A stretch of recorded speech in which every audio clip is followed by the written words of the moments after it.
At this time, it gives me great pleasure to introduce this afternoon's speaker. On a summer day in 1998, Joel Erb, only 14 years old at the time, had a vision of designing websites for the likes of Armani, Tommy Hilfiger, Gucci, and others. He already had experience creating websites that won artistic notoriety.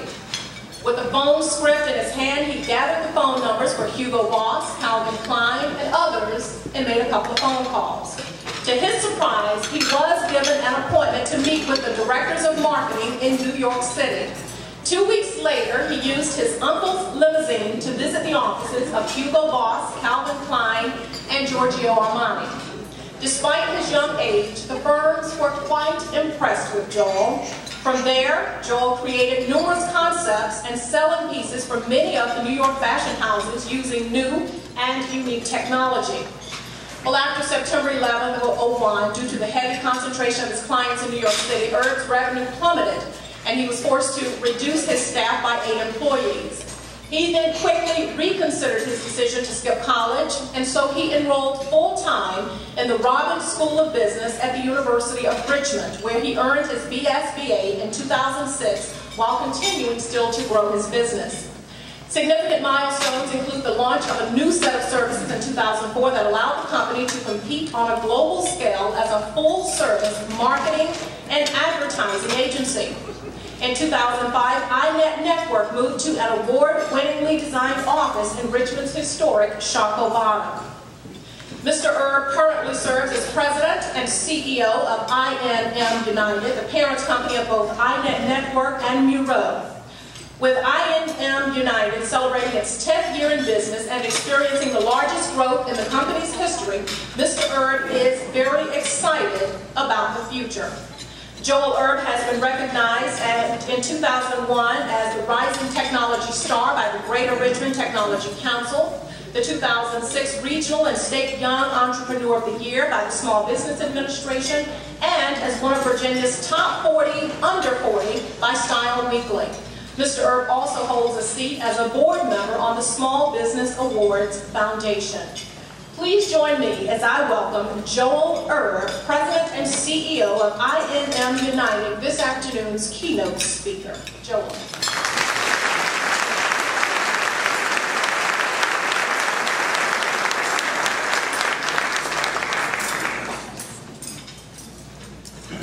Good afternoon.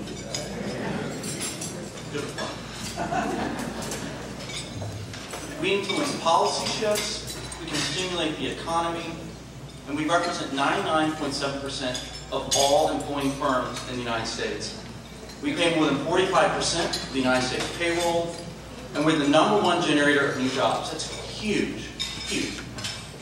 We have power because we are all visionaries, everyone in this room.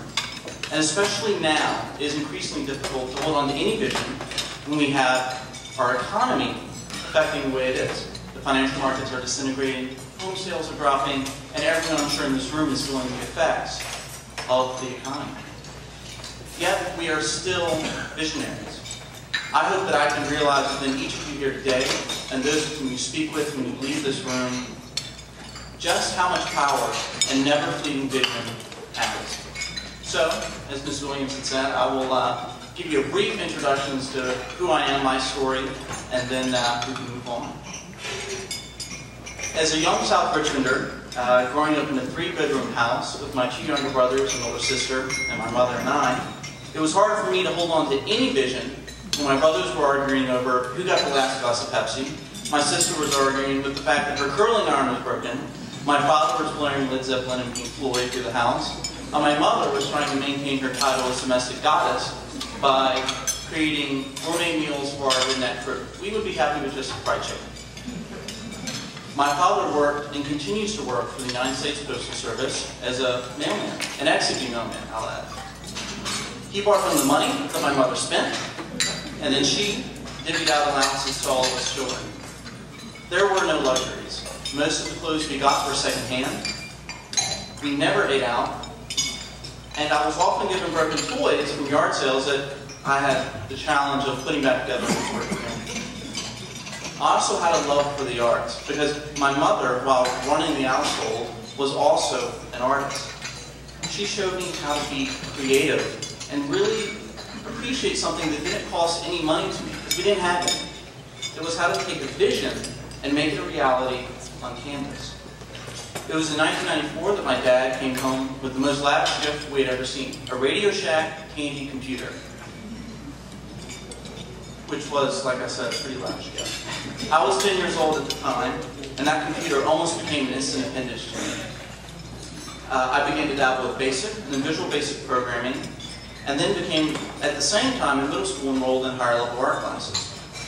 Meanwhile, I was expressing my creativity by also wanting to be a chef. The ironic part is, 12 years ago, I actually interned right down the hall from here at La Mer and cooked in the kitchen. That career went down. I realized that I did not want to run a restaurant, and that computers were probably a better match for me. It wasn't for another 3 years until middle school that my love for creativity matched with the analytical side of my brain in web development. AOL had been the big push and was a leader in internet providers. Netscape was the main browser, and I was the hidden nerd in Chesterfield. By the end of the year, computers were in all the classrooms, and I began building my school website. And then it's trickled down to community websites for local businesses. And then in 1998, things took a little bit of an unexpected turn for me. I was at home watching Joe vs. the Volcano during the summer, which was an early Tom Hanks film, where he was given 6 months to live. I was amazed to see what he did with his money when he had 6 months. He traveled to LA, went to Armani, and bought out essentially the whole store. So I then got up, went to our computer, and tried to see if Armani had a website. Nothing. So I saw an opportunity.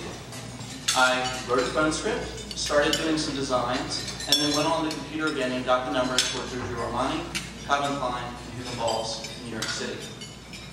I had never been north of Washington, D.C., but New York always seemed like fun to me. I dialed the number, the phone rang, and then someone picked up on the other end. It was my cue to start. Towards the end of the phone conversation, I sent them the designs, and it was the moment of truth. I gave them a moment to speak, and there was nothing coming back from them in the line. So I decided to kick in and say, well, I'll be in New York in 2 weeks, and I would love to have an opportunity to sit down and see how we can work together. A long pause again, and then the person on the other line spoke and said, well, what does your Tuesday look like? How did my Tuesday look? Let me digress for just a moment. I didn't even know how I was getting to New York, much less what my Tuesday looked like. But I remember my now accountant pulling me aside and saying, you know, when someone asks for an appointment, always deny the first request. It makes you seem more busy. So I said, no, my Tuesday's a little bit full. How about Wednesday? And he said, perfect. So, got off the phone, and then I had a meeting in New York. I was sitting in my bedroom in shorts and a t-shirt, and had no clue what to do next. So I ran out to my mother, who was outside in the garden, and told her that I was going to New York. And she's like, how are you getting there? Well, thankfully, a friend of the family had a limousine and was driving up to New York. He took me to the city that became the second home to me. The meetings went amazing. I won the contracts, and I started my business that summer, that instant. And for the first time in my life, you feel that spark that happens when you make a decision towards your vision, and you begin to see a glimpse of that vision becoming a reality.